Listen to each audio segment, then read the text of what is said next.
My next guest on the Bravery Academy is Alison Armstrong. She's going to share her wisdom on understanding men and women and human behaviour. Whether you are in a relationship or single, this episode is a must listen as she shines a light on how you can shift your awareness and communication and get the most out of your relationships in life by understanding your instincts and the choices you have.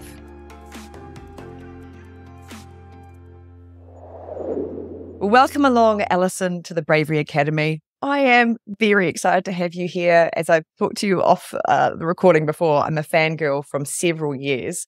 I love your work, what you do and how you share the understanding of how we can connect better with men and women. To me is, while it feels like you've been doing this work for years, I feel like it's groundbreaking. So thank you. And that's what I think that's interesting about it. It's been groundbreaking since 1991. Yeah. So can you share a little bit about where you live and where you are from? Let's see. So I'm from California, fifth generation native Californian. Grew up mostly in Southern California. And I moved to Colorado in 2013. And I live in Steamboat Springs, Colorado, which is northwestern Colorado. And what got you curious around studying men back in 1991? Have you read the Queen's Code or listened to the audiobook? I've listened to the audiobook. Okay, yep, around frogs. Yes, that is the best way to do it. So what happened in the first chapter of the Queen's Code to Kimberly actually happened to me. A colleague and I were at a seminar. I'd been involved in transformation since I was 19. And she asked that question of the trainer. Why is it that men are wonderful in the beginning? And she was really snarky about it. Then they turn into sports watching, pizza eating, beer belching, couch slugs. Why is that? And when he called her a frog farmer and elaborated, a woman who brings out the worst in men, my life flashed before me, just like Kimberly. But I was really excited about it because I'd been married and divorced. I had a son who was, at that point, he would have been 2.5. And I'd tried my darndest to change men unsuccessfully. And so the idea that I might be doing something that was having them respond in particular to me, like how they responded to me, I had something to do with. And it had me realize that I knew couples where I thought he was a jerk, but she was happily married. Like, maybe she gets a different man than I do. And so that's what got me started. I just wanted to know, how was I bringing out the worst in men? And I really, honestly, I thought it would take 2 to 3 months to learn everything that was worth knowing about these shallow, soulless, feeling absent, lesser humans than women. And that's really what I thought about them.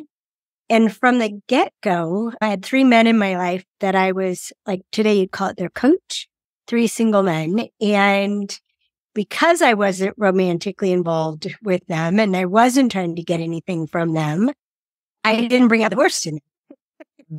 They loved me, and I loved them. And as I started paying attention to when they did something that surprised me, and I'd try to figure out why they did it, and then I fortunately would check with them to see if they did that for the reason I thought.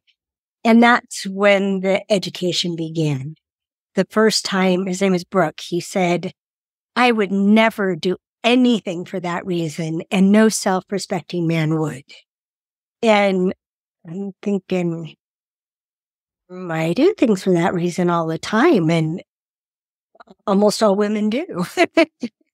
I'd asked him if he'd done something for his mom that he didn't want to do in order to avoid upsetting her. And he was like, ew. I was just disgusting to him for any man to ever do something other than what they thought was right in order to not upset somebody.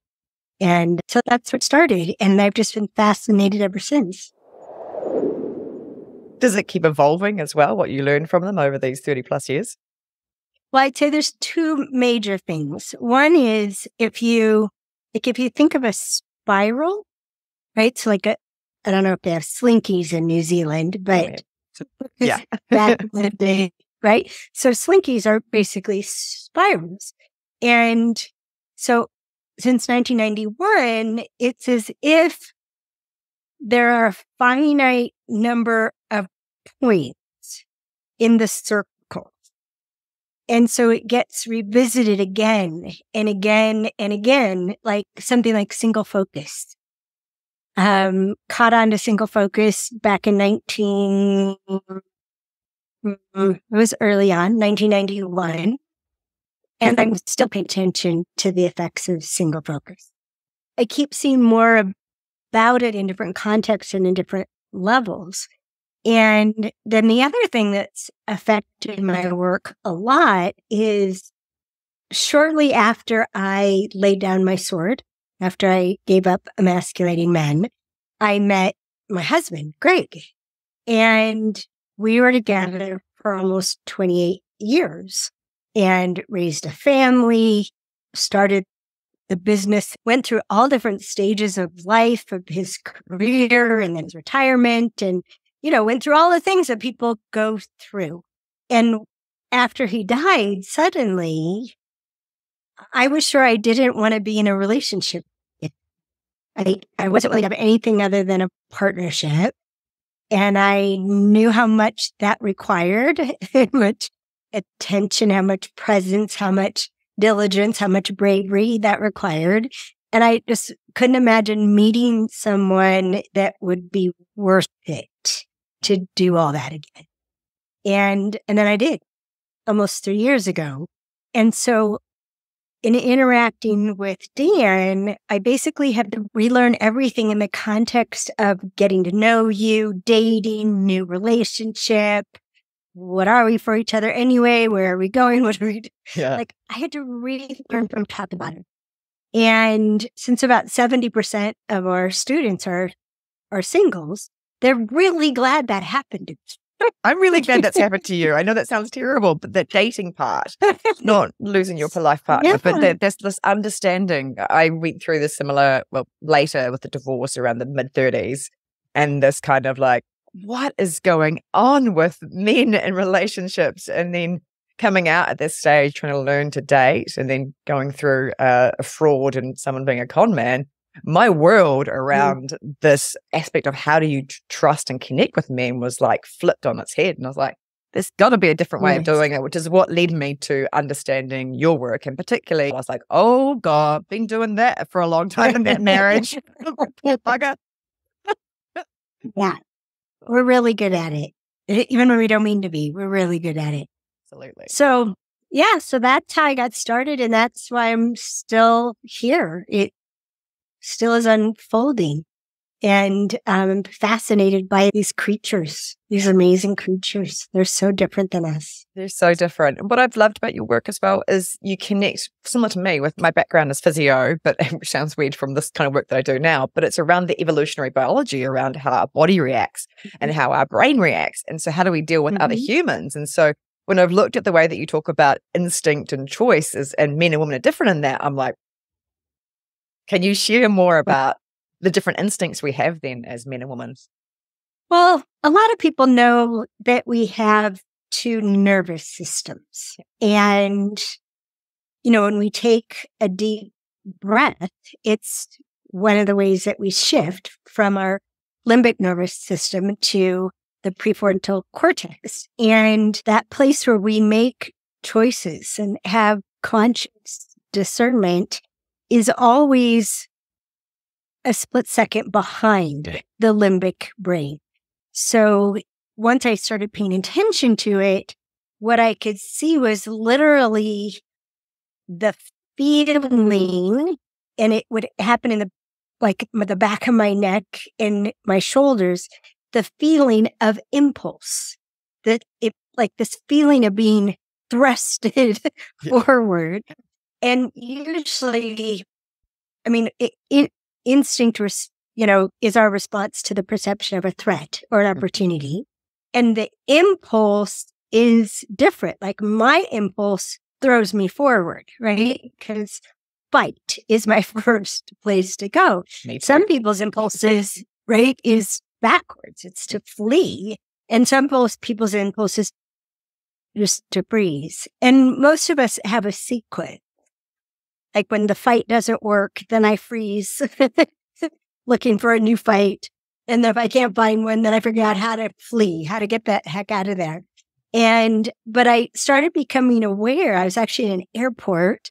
I had all the food I could possibly need on this trip because I eat a very particular regimen. I had plenty of water, but I was about to get on a plane and I noticed every single place I could get food or water, my body I had to keep reminding myself, I have plenty, I have enough. And that's one of the things about our instincts is they don't have an off switch. They don't say, like, the limbic system doesn't stand down. It doesn't go, we're safe enough. Yep, we have enough. We've got enough money in the bank. We have got plenty of time. It doesn't say any of that. It's always under stress.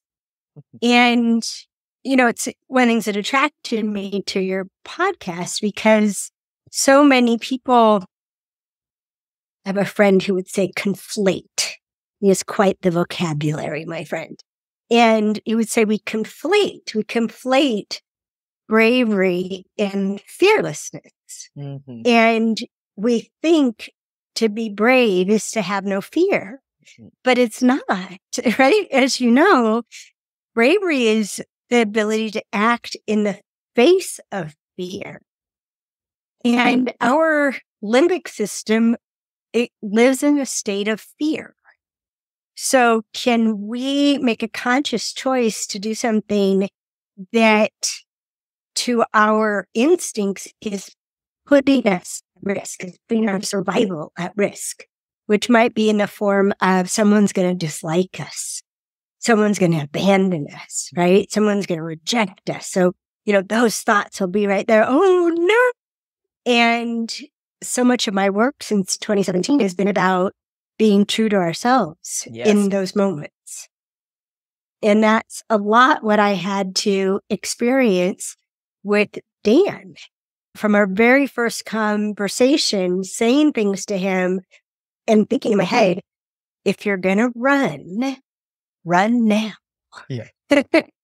This is your moment. Yeah. And there were so many of those things. Each of us has so many things about us that we're sure look at us rejecting. For sure, that people will think that's too something, right? Like in the first few minutes of our first conversation, I asked him, the woman who introduced us, one of my students, I said, did Valerie tell you that I'm a widow? And he said, yes. And I'm very sorry for your loss. And I said, thank you. I said, well, something you should probably know is that my husband's very much a part of my life. He's still providing for me. He probably picked you. And so I was thinking, okay, you're going to run right now. And there was this long silence. And then he said, yeah, I can feel him. This energy. I've got goosebumps right now as you share that story. You tried. I just was like, okay, that'll work. Right. And then it was just another thing and another thing of revealing what we would normally want to conceal. Right. We normally don't want to entrust someone with our real dreams, really, like what we're really up to. And it's funny because the same thing happened on my first date with Greg. Because he came right out and he said, what are your dreams? And he meant it. He wanted to know my dreams. And so I told him, including that I wanted to have at least one more child. And it came out of my mouth, right? And I want to be home to raise them. It's like, oh my gosh, 1991. Liberated woman saying she wants to be financially supported. Oh my gosh, right? And, I said I wanted to have a foundation and what I wanted to do with the foundation. And I didn't know until later, in some ways, much later, that on his side, Like when I mentioned a foundation, he's like, oh, I want to fund that. Right. And when I mentioned, having more children, he thought she should have 2 girls. And he was sorting himself, and he kept sorting himself in. If she's with me, she's going to have that. If she's with me, it's going to be like that. And, on our first date, I asked him, I said, how important is sex to you? Question. Love that as his first line. We're not the first line. It was many hours into our first date, maybe like the 7th hour or something. But it was my last niggling concern about this person. I said, how important is sex to you? And he's like, important? What do you mean? I said, I didn't get enough in my first marriage. He came right out and said it. And I found out later, and this is years later, that in that moment, he promised himself, if I was with him, I would have as much sex as I want to. It was so beautiful that he was like, I'm going to honor this woman's needs. Mm-hmm. Oh, yeah. And that's really what the biggest thing I've discovered is so many people, they want to find the person, right? Find the person, tick all the dots, right? And then they think it'll just take care of itself. I met the right person, so it'll take care of itself from here. And we don't pay enough attention to, no, it won't take care of itself. We've got to take care of each other. And we take care of each other by finding out and respecting what the other person needs, by finding out and respecting our own needs, by getting what we need in order to give them what they need, and giving them what they need to give us what we need. Not only do we both get our needs met, but we both get to give what we need to give. And that's what most people overlook, right? Because that's one of the biggest needs we have. We have the need to give. And if the other person won't let us give, it feels like rejection. We keep being really hurt and really stymied. And that was one of the most important things that I found out about men was how often they were thwarted in trying to give what feels to them as this is mine to give. I'm supposed to give this. And women, one of the backlashes, right, of feminism, which we needed it, but one of the backlashes is proving we can do everything ourselves. Hell yeah. And thinking that a man offering to do something for us is because he thinks we can't. Instead of, he knows we can open the door.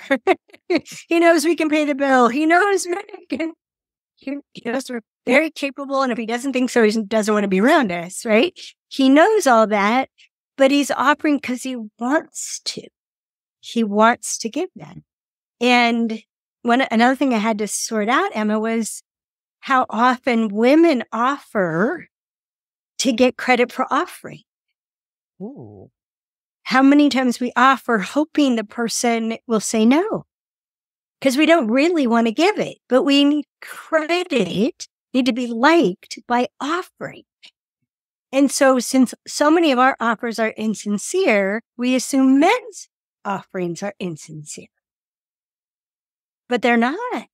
Very few, very, very few of them offer something they don't actually want to provide, hoping you'll say yes. But we keep telling them, we show them we can't receive. Like, they'll pay us a compliment, and the voice in our head thinks they're wrong. And we'll honor the voice in our head. Yeah. Instead of the man who's standing there spending his time and energy saying, you look beautiful. Oh, no, I don't. So, I mean, we even reject when they compliment us because they want to uplift us. They want to contribute to our confidence, which is the most attractive quality to them. And that's why they compliment us. And we turn it into a struggle, by the way. Men also suck at receiving. Yeah. Good. So it's both ways. Yeah. Yeah. Their instincts are around providing and taking. There is no instinct to receive. Receiving is a conscious choice for all of us. How do we nurture us so that we can then receive? So as a woman, how do we do that? How do we nurture ourselves to then be better for the men that are in our lives? You want me to answer that? I would love you to answer that. Well, since you paid enough attention to what I do, I'm really practical. Yep. And so I break things down into small, simple awarenesses, if you will. And so in answer to your question, the first would be to identify what are the flavors. What are the flavors? And you can call it femininity. You can call it an open state of mind. But what are your favorite flavors of femininity? Because there's so many. And one of the ways to distinguish it, you were talking about masculinity, right? So get her done, take me, kick ass, make it happen, right? So the energy is it's like an erection, frankly. That's how I work. I'm constantly on erection mode. Thank you for that one. Yeah, you got to get it up, right? Yep. And drive it home. And we're perfectly capable of doing that. It will cause exhaustion because we don't have nearly the testosterone that men have. But we're perfectly capable of doing all that. And it's even thrilling to do it. It can feel very empowering. But we'll end up fatigued. We'll end up with heart attacks in our 30s. There's all these consequences.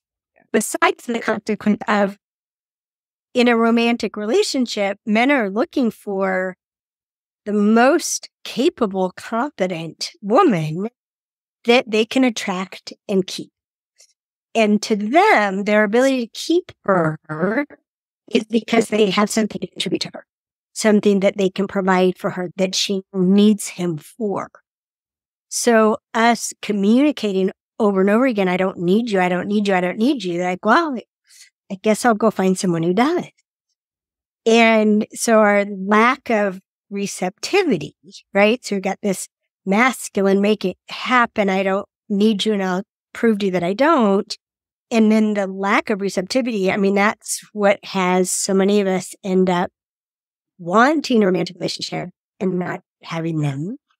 And even just wanting to feel cared for by men in general, but we don't because we're sending all of them away, romantic and otherwise.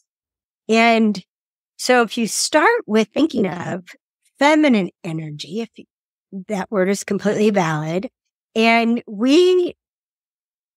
I took a definition from chess. The music? Well, the game. The game, chess. The game. And yeah. And the definition of the queen in the context of chess is the most powerful piece able to move any number of unoccupied spaces. And when I read that, I was like, oh, that's femininity. Femininity is an unoccupied space. Yes. So where masculinity sucks up all the space, uses up all the space, right? Make way for it. Femininity is the opposite. It causes in the way that fertile ground does. So it's an environment in which things come alive. And this is what has women seem so magical to men. They'll say, that doesn't happen when you're not here. Right? And they're like, how did you do that? Right? And so if you think, Emma, about, I'll give some examples for everybody, some really empowering feminine spaces.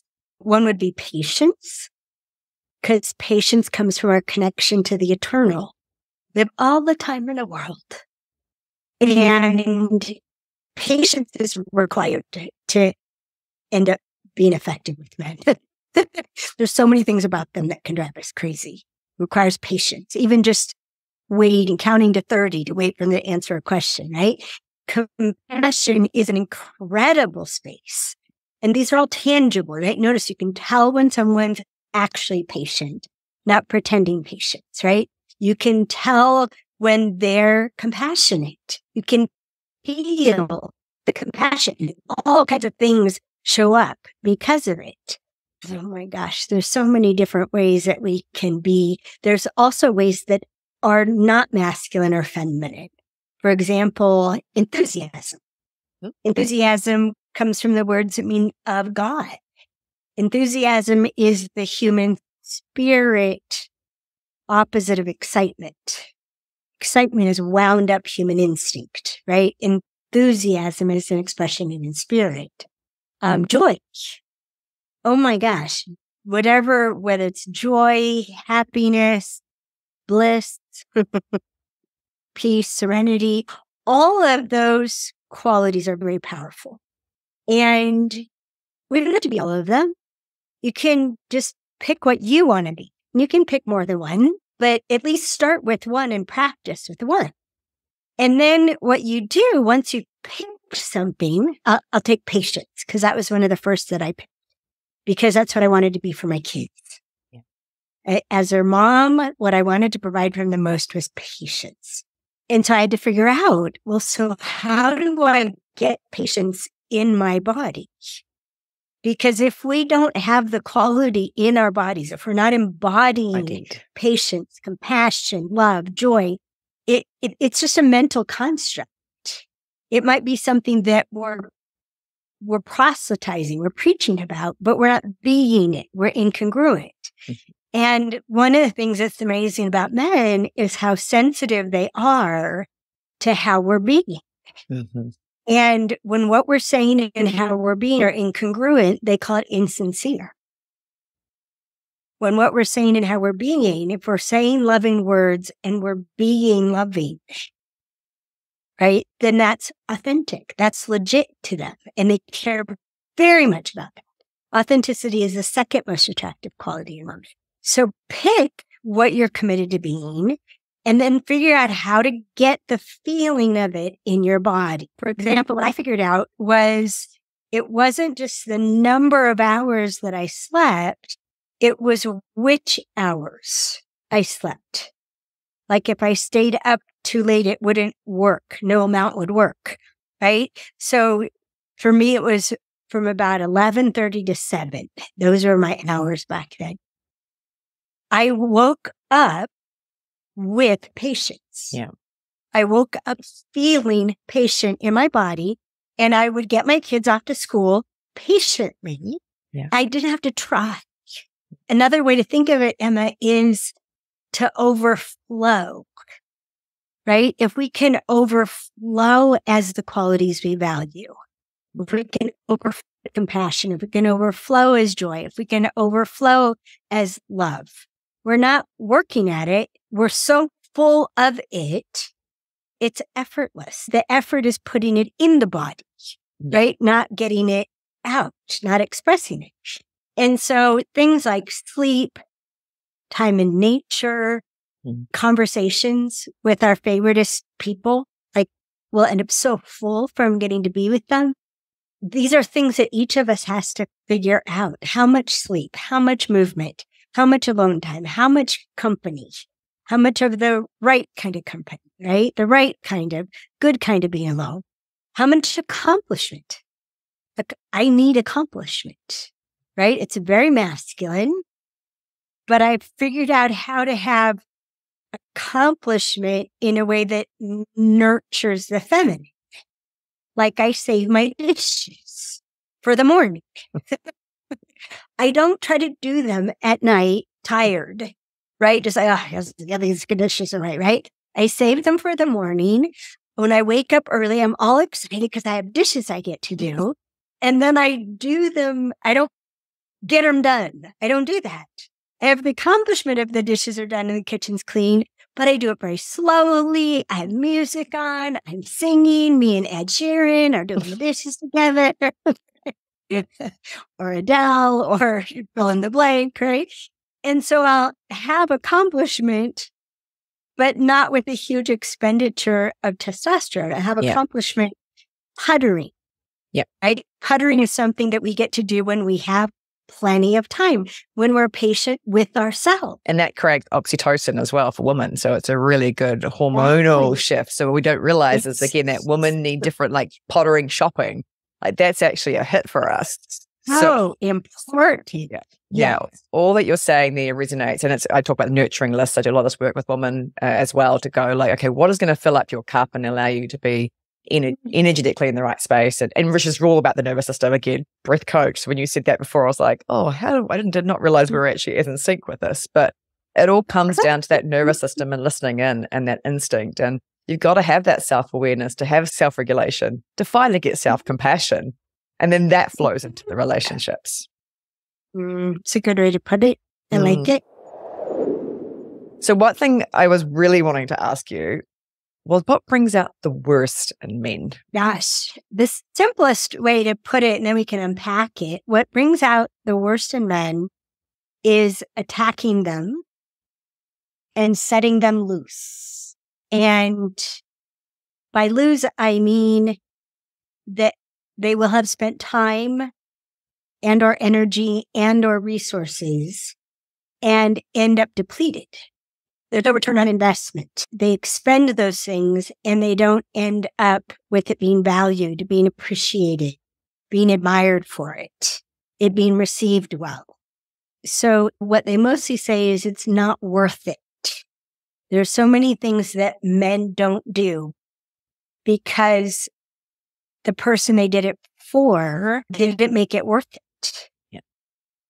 They took it for granted, for example. Or as one man put it, why do I always get 100 points or 0? Why can't I get 80? Yeah. Right? And our minds work so differently than men's. Men are problem solvers, but they're nurtured by beauty. So they focus on what is more than what isn't.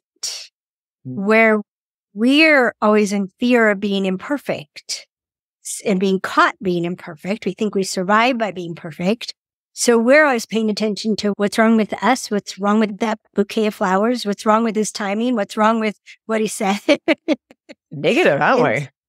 Oh my gosh. That's exhausting for them to be around. It is. It is. And so it's one of the things that I learned is how much it matters. Since the very beginning, I've told Dan what I like about him, which is really distinct from loving somebody, right? There's love and then there's affinity, right? And so telling him, I like how you think about that. Oh, I like how you solve that. I like how you repurpose that. I like how you handle that. Right? Oh, I really like how you did that. And it was so funny. Right from the very beginning, he said, because he said something that rattled me. And I say, could you just be quiet for a few minutes and hold space so I can reset my nervous system? And I didn't know how well acquainted he was with that when I said it to him. And he said, sure. And then he shifted. And I recovered myself in like 15 seconds. It was so fast. And I was left in awe. Your space is amazing. And hear this, you're welcome.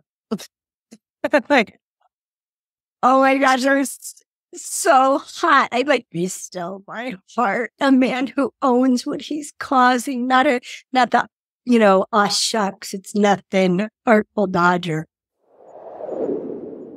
So we distinguish between acknowledgement and appreciation. Yep. And I love these words because acknowledge has in the middle of it the word know, K-N-O-W. So if you think about that, acknowledgement causes someone to know. It's information. So whether you're causing them to know something you need by acknowledging, I have this need, or by saying something that you like about them, now they know that you like that about them, or even something that doesn't work for you. That doesn't work for me. I won't be around it. Right? Or the first time Dan said, that sounds an awful lot like criticism. And I stopped taking that years ago. So sexy, a man who would say that. But criticism is a way that we attack. Why didn't you do that? Why don't you do that? What's wrong with you? That's one of the ways we attack. And if men seem defensive, go looking for how am I attacking them that I don't even realize it. Because they don't walk around defensive. They rise up in defense to the perception of an attack. And so much of what we do, they perceive as an attack. So acknowledgement is so much of what we need to do to find out if we're a fit, to keep causing the other person to know more about us. And then appreciation is when you take something personally.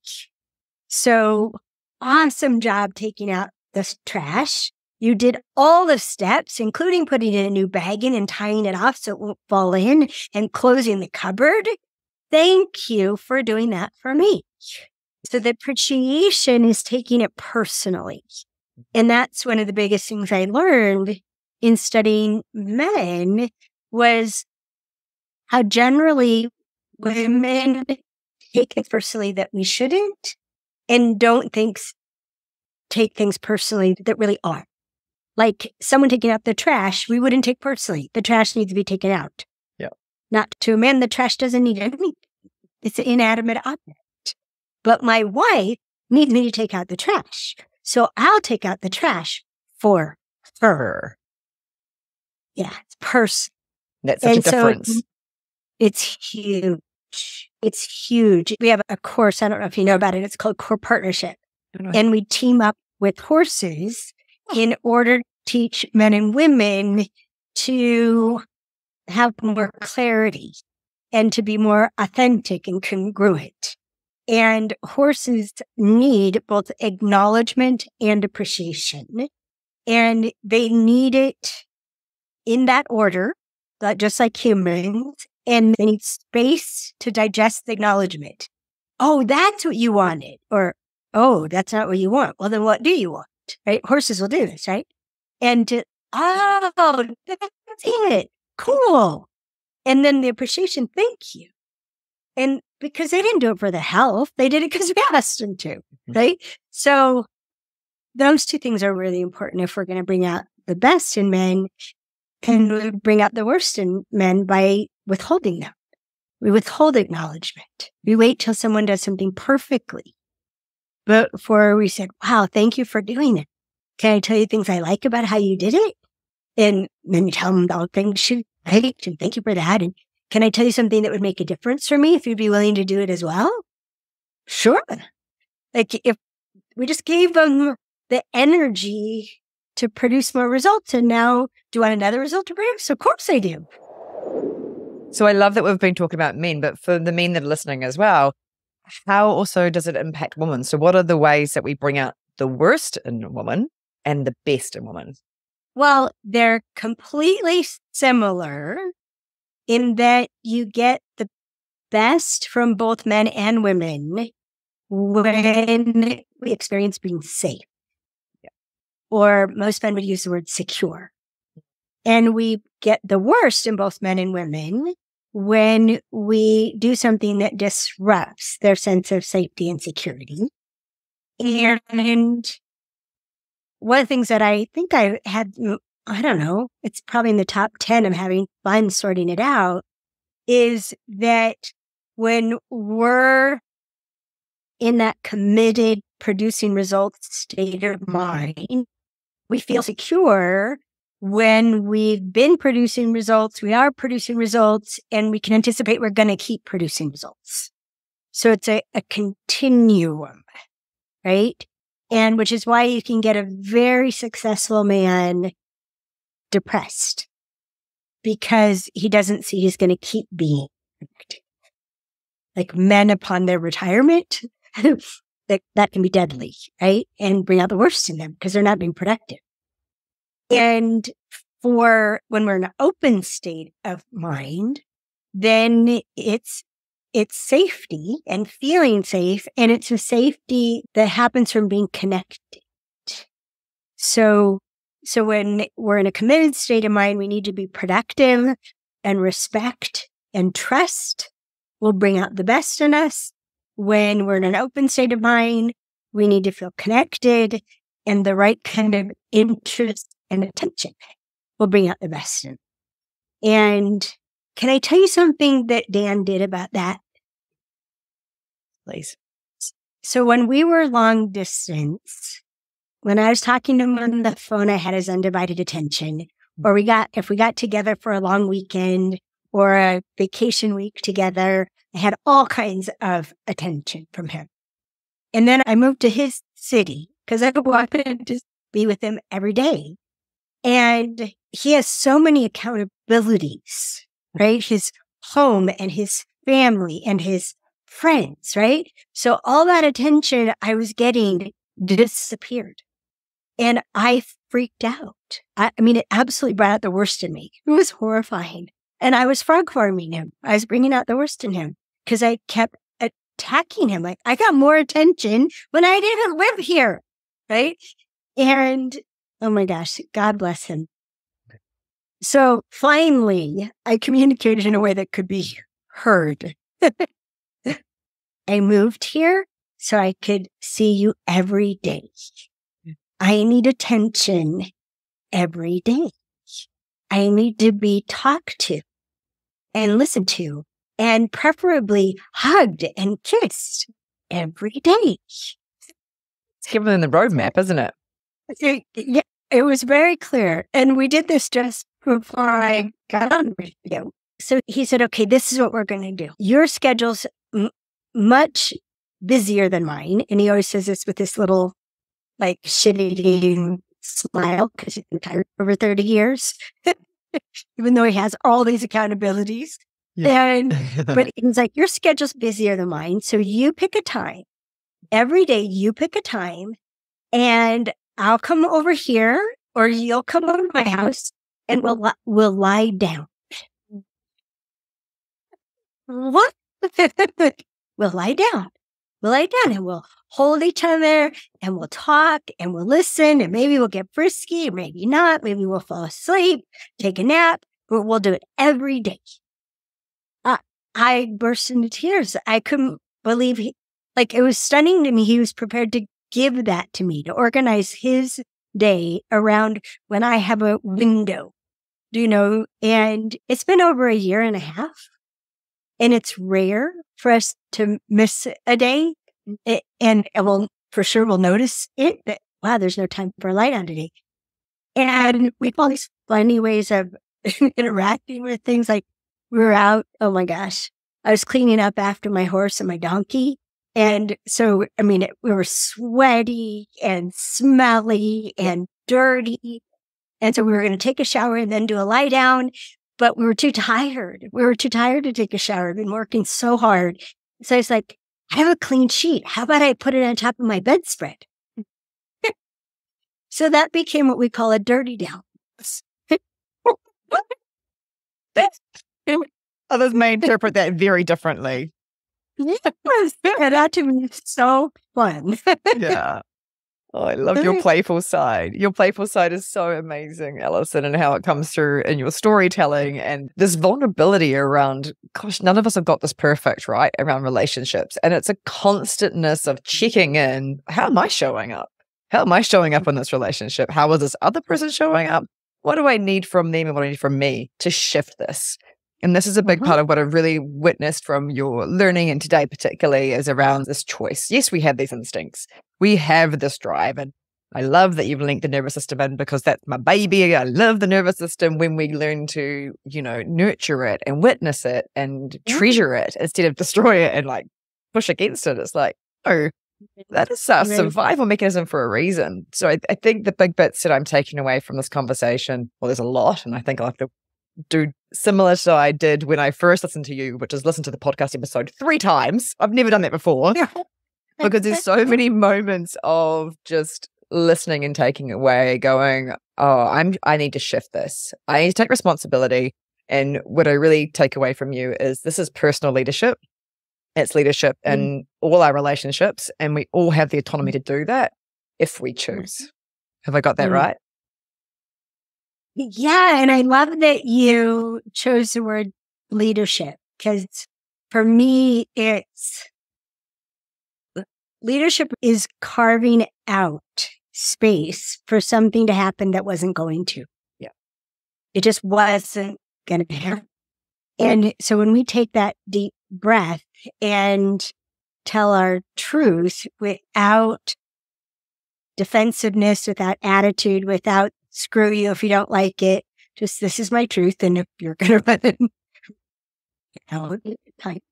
run now. And so that bravery, saying the thing that there isn't a segue, for example. So many people are looking for a segue instead of, can I change the subject? Yep. Can I take a moment and just like turn the subject around and talk about something else? I want to change the subject. Or pausing. We work a lot on how are we listening? What is the question at the top of our mind when someone else is speaking? Mostly that dooms us to disaster, because the questions are like, what do I think about that? Or what do I know about that? Or how do I feel about that? And do I agree with that? Instead of actually listening. We're not even listening to the other person. Yeah. We're listening to our own question. So yeah, leadership, definitely personal leadership. I would also call it authorship. Author is a word for source, right? So we're the source of what we're saying. We're the source of what we're needing. And that's one of the biggest mistakes that women make is we think if we can have a man understand why we need something, which usually involves the word, because of these things that happened to me in my past, you've got to do this in my future. And to them, that's like, wait, I got to start 10 steps behind because of some other coach. Yeah. And they're not motivated by the because. They are motivated by the difference it'll make. This is what I need, and this is what it'll provide for me. This is who I can be. This is what I can do. These are the capacities I'll have. If I get to sleep till 7, I'll have patience.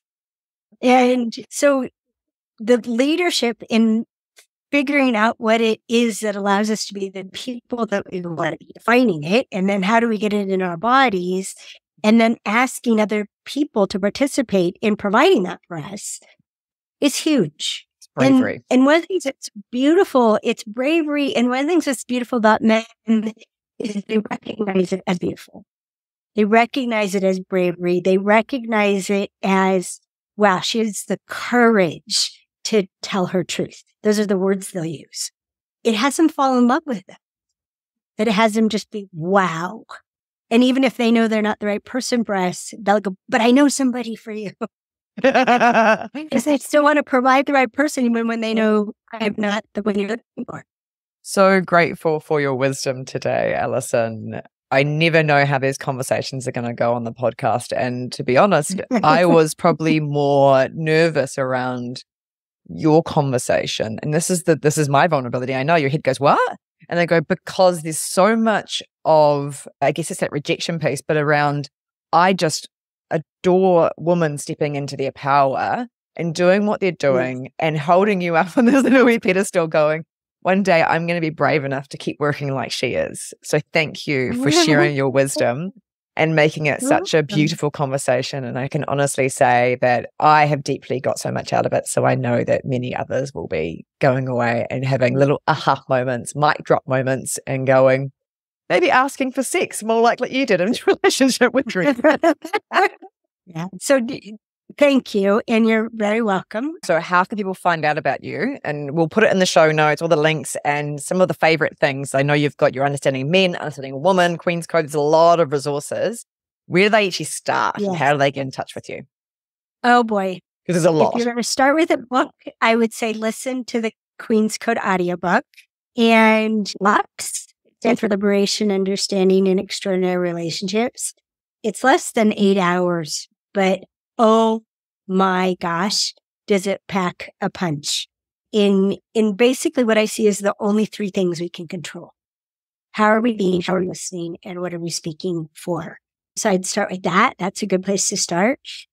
I'm doing your Queen's Code journey again, starting next week. So people, if they want to, they can listen to the chapters of the book that we're working on. And then I spend an hour and a half on Zoom answering questions about the parts that we've listened to and help people customize things like the vow for what they're committed to and help them get through the tricky parts of changing our perception so radically. So that's coming up too, they can do. And then I'm going to be live in Los Angeles at the end of October. Oh, well, I would love people to come to that, but this is coming out probably after that, unfortunately. But I know people go onto your website, there'll be so many other events to check in with you for later 2023 and 2024. That sounds amazing. Yep. We'll have our intensives again in 2024. Yep. Amazing. Amazing. So grateful for you. Thank you, Emma. You're very welcome. I've loved our time together. And for anybody that has been curious around human interactions and men and women, Alison Armstrong is your woman. Thank you. Thank you.